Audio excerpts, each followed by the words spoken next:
किसी नगर में ब्रह्म कुमार नाम का एक बहुरूपिया रहता था। वह अनेक प्रकार के रूप धरकर लोगों का मनोरंजन किया करता था तथा उससे प्राप्त धन से अपनी आजीविका चलाता था। कभी वह शंकर का रूप, तो कभी वह गणेश का रूप, तो कभी दुर्गा का, कभी भारत माता का, कभी पागल का, तो कभी भिखारी का, ऐसे अनेक रूप धारण किया करता था। रूप धारण करने पर यह नकली रूप है, यह कहना भी कठिन हुआ करता था। पूरे राज्य में उसकी इस कला की खबर फैल चुकी थी। राजा दरबार में राजा ने जब ब्रह्म गुलाल की बात सुनी तो उनके मन में भी उस ब्रह्म गुलाल को देखने की इच्छा हुई।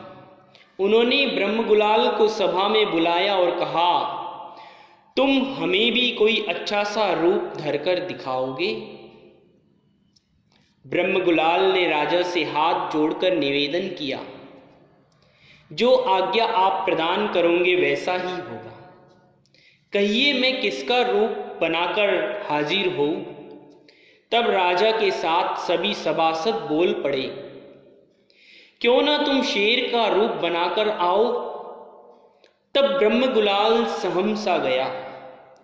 उसने निवेदन किया कि हे राजन, यदि मैं सिंह के रूप के साथ सिंहत्व जागृत हो गया और कुछ अनर्थ हो गया और मेरे द्वारा यदि कुछ, तो आप मुझे एक खून माफ का अभय दान देना। मैं इस रूप को धर सकता हूं तभी। राजा द्वारा ब्रह्म गुलाल को अभय दान दिया गया। तीसरे दिन सिंह का रूप धरकर सभा में दहाड़ता हुआ आया और राजा के समक्ष शांत भाव से बैठ गया। उसी क्षण राजा के बाजू में बैठे राजकुमार ने हंसी उड़ाते हुए कहा, अरे ये सिंह नहीं, ये तो पागल है। अन्यथा क्या यह इस तरह शांत बैठता? ब्रह्म गुलाल को इतना सुनना था कि उसके भीतर का सिंहत्व जग उठा। मेरी कला का अपमान असहनीय है, और दहाड़ता हुआ छलांग लगाकर सीधा राजकुमार के ऊपर झपट पड़ा। भयानक प्रहार से भयभीत हुआ राजकुमार ने अपने प्राण त्याग दिए। अब क्या? सारी प्रजा में सन्नाटा छा गया। सभी उस राजा को कहने लगे, इस कलाकार को कुछ न कुछ दंड दिया जाए। लेकिन ब्रह्म गुलाल कहता है, मैंने आपसे पहले ही कहा था कि मुझे अभय दान दे। इस घटना से राजा बहुत दुखी रहने लगे। किसी कार्य में मन नहीं लगता। तभी मंत्रियों ने कहा, राजन, आप किसी दिगंबर मुनि का सानिध्य प्राप्त करें, उनके वचन सुने, निश्चित ही आपका मन हल्का हो जाएगा। क्योंकि गुरु की वाणी शीतल चंदन से भी कई गुना अधिक संताप को हरने वाली होती है। तब राजा ने पूछा कि इस समय मुनिराज के दर्शन कहाँ उपलब्ध हो सकेंगे? क्योंकि सभी पर्वतों में रत्न नहीं होते, सभी वनों में चंदन के वृक्ष नहीं होते, और सभी हाथियों के मस्तक पर मोती नहीं होते। उसी प्रकार साधुओं का सानिध्य सर्वत्र नहीं मिल सकता। फिर क्या करे? तब मंत्रियों ने सलाह दी, क्यों न ब्रह्म गुलाल को ही बुलाकर उसे मुनि का रूप धारकर आने को कहा जाए, ऐसा ही ठीक होगा।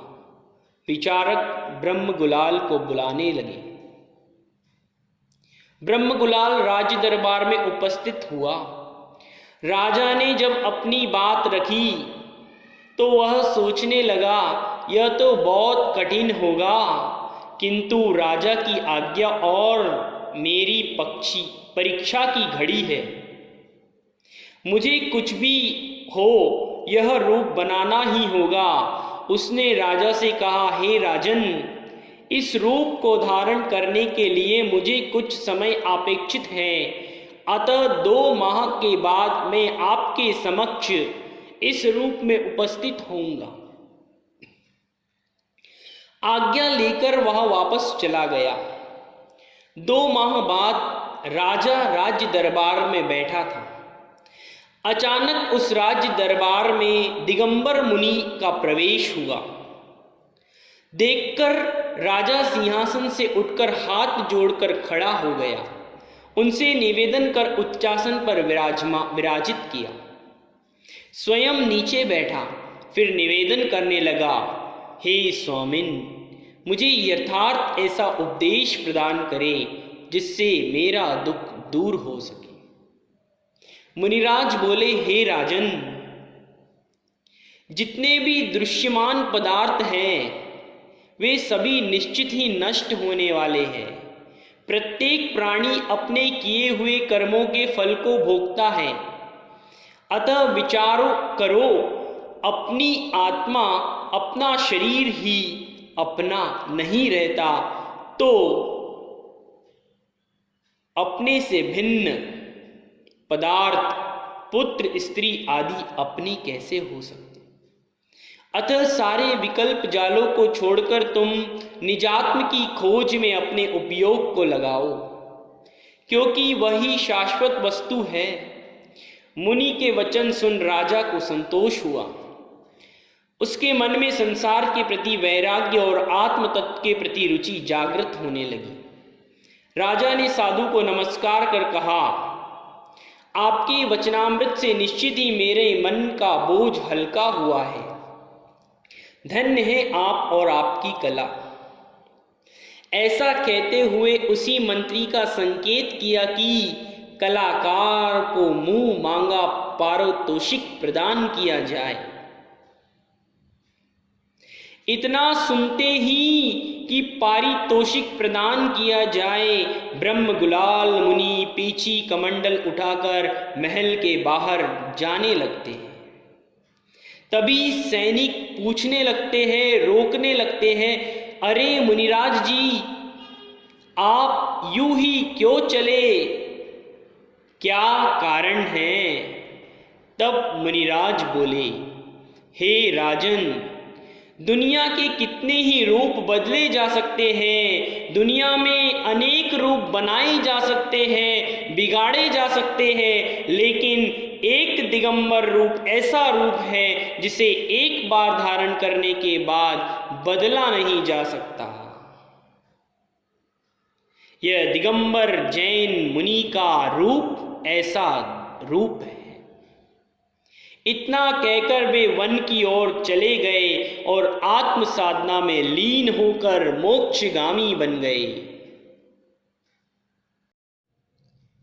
हम भी एक दिन ऐसे ही ब्रह्मगुलाल मुनि के समान दिगंबर मुनि का भेष धारण कर अपने कर्मों को नष्ट कर सिद्धत्व को प्राप्त करेंगे। बोलिए श्री भगवान चंदा प्रभु स्वामी की जय।